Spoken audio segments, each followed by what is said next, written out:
Ladies and gentlemen, take a seat. Lend me your ears and let me tell you a tale of a most extraordinary man. Our story begins with a man named Zhongli. His given name was Quan, and he was born in Yantai. Later he changed his name to Zhongli Ju, courtesy name Jidao. He had several Taoist titles, Hehazi, Wang Yangzi, but the one that truly stood out was Master of the Cloud Chamber. Sounds mystical, doesn't it? Just the name gives off a whiff of immortality. Now, this Zhongli fellow came from a high-ranking family.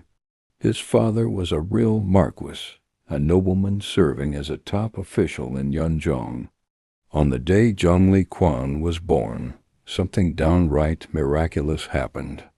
Inside and outside the house, a blinding red light suddenly lit up the sky, rising several stories high.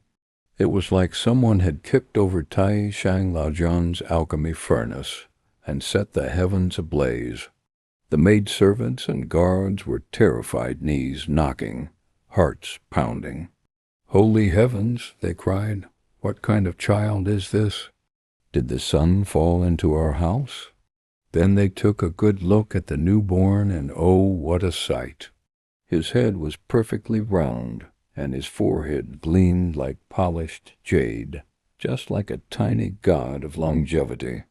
His earlobes were thick and heavy, his eyebrows long and dark, curling all the way to his temples born with the face of fortune. His eyes were deep and piercing, his little nose glowing red. His cheeks were plump, and his lips shone as if painted with cinnabar. His limbs were sturdy and long. He looked more like a toddler than a newborn. But the strangest part? This little baby never cried, never fussed, never even nursed. You can imagine how worried his parents were. They called in doctors, shamans, anyone who might have a clue, but no one could explain it. His parents whispered nervously, "Did we give birth to a stone child?" Then, on the seventh day, just as the household was steeped in gloom, suddenly, bam!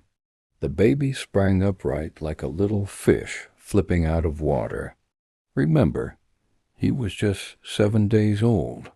He sat up on his own, tilted his tiny head, and spoke loud and clear, every word like a golden bell.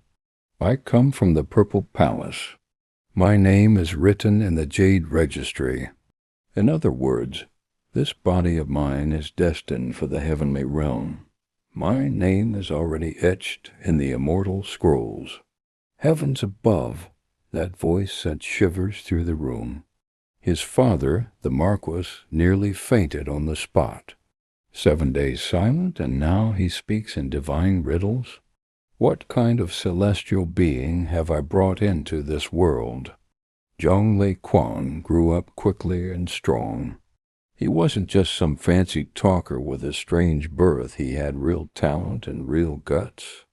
In the Han Dynasty, he became a high-ranking official, a military general commanding troops with great authority and presence. But peace never lasts forever. Trouble was coming. Urgent messengers rode in from the border, horses foaming, letters flying in like a blizzard. The reports? The Tubo barbarians had gathered over 300,000 soldiers, boasting of 500,000. Their army rolled in like locusts, darkening the skies, descending upon Han territory like a plague. They burned, they looted, they kidnapped young women, and stole the common people's survival money. A rampaging tide of terror. The border troops fought valiantly, but they were overwhelmed. Desperate pleas poured into the capital. "Send reinforcements immediately. One more delay, and the frontier is lost." It's a 5-alarm emergency.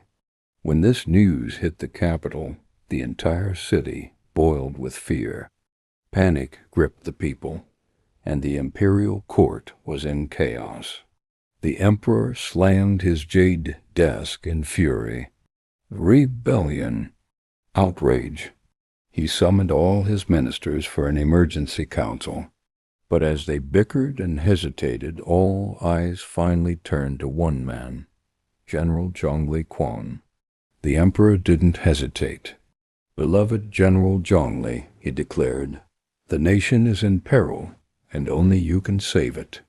I appoint you Grand Marshal, commander of 50,000 elite troops, no, 80,000, for the record. You are to march immediately to the frontier and crush the Tubo invaders." Zhongli Quan accepted the imperial command. He donned his armor, strapped on his sword, and prepared to depart. The entire court escorted him to the outskirts of the capital, holding a farewell banquet. Everyone knew this was no easy task. This mission was a matter of life and death. A court poet stepped forward and composed a verse to honor the general. The general leaves the emperor's side, a golden bow slung at his waist. With a smile, he speaks of smashing foes.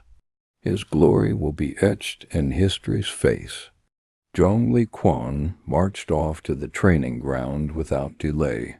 He personally inspected every cart of supplies, every sack of grain, every spear, sword, and piece of armor. Not a single detail was overlooked. Everything was in place: troops, weapons, food, horses. All that remained was the final command. With heavy steps he climbed the command platform. His eyes swept over the sea of soldiers below like lightning. The field was packed with men, yet not a sound could be heard so quiet. You could hear a pin drop. Zhongli Quan took a deep breath, his voice thundering like a tiger's roar. "Brothers, listen well. Let me tell you what our ancestors taught us. The Chinese dwell within, the barbarians stay without. We are the center of civilization. They are the wild outsiders. Since when did we allow savages to run wild, trample our land, and disgrace the great Han Empire? This cannot stand." He paused, his gaze sharp as a blade. "Since the founding of the Han Dynasty, we've brought peace to the world. Those foreign tribes, all bowed to us, all paid tribute. But now, the Tubo brutes dare cross our borders, shaking our ancestral temples, disturbing our empire's foundation. This is the time for loyal men to step forward. This is the moment for soldiers like us to rise up, to fight, to earn our honor, our legacy." Then, with a sweeping gesture, he pointed toward the direction of the capital. "Our wise emperor has placed his faith in me. He has entrusted me with this heavy burden, and I, in turn, must trust you, every one of you. Show your courage. Prove your worth. Repay the emperor's trust with steel and fire." He drew his sword in one swift motion. The cold gleam of the blade flashed like lightning. "From this moment on, here are my unbreakable laws. Burn them into your bones. First, when you see the enemy charge, no backing down, no cowardice. Anyone caught retreating executed on the spot. Second, discipline on the road. No stealing from the people, no damaging the fields, no harassing women, not even a glance. Break this rule, and this sword of mine, Xing," he raised the sword above his head, "will take your head clean off, and your skull will hang from the banner pole for all to see." He let the threat hang in the air before softening just slightly. "But fear not, this marshal also knows how to reward. Fight bravely, win glory, and I will see to it that you return to the capital as heroes. High rank, fine horses, gold, and treasure, whatever you deserve, you shall receive. My word is iron. A promise from me is a promise kept. And finally, with the force of a mountain, he bellowed, "Military orders are law. From this day forward, the army moves as one. Anyone foolish enough to disobey, don't blame this marshal's blade for being merciless. Do you all understand?" "Yes, sir. Yes, sir. We swear to serve. We will fight and die for the empire." The shout echoed across the land like a crashing wave. Morale surged. The army stood like an iron wall, their fighting spirit blazing like wildfire. Zhongli Quan saw that the troops were ready. He nodded with satisfaction. Then came the next order. The vanguard would lead the march. The main force would be split into 3 front, center, and rear. Zhongli himself would command the central camp, overseeing both flanks. And so the great army set forth. Oh, what a sight it was! Banners of every color billowed in the wind, covering the sky. Drums thundered. Horns howled. Even the ground trembled with their march. Spears stood like forests. Swords gleamed like frost. Their cold glint could blind a man's eyes. The soldiers were fierce, clad in shining armor. The war horses were fat and fiery, snorting and pawing at the dirt. The mighty army of the Han Empire moved like a storm, majestic, unstoppable, full of righteous wrath. No wonder the poets of later generations would sing. The general marched west, banners soaring to the clouds. His might eclipses rainbows, his robe blazing bright.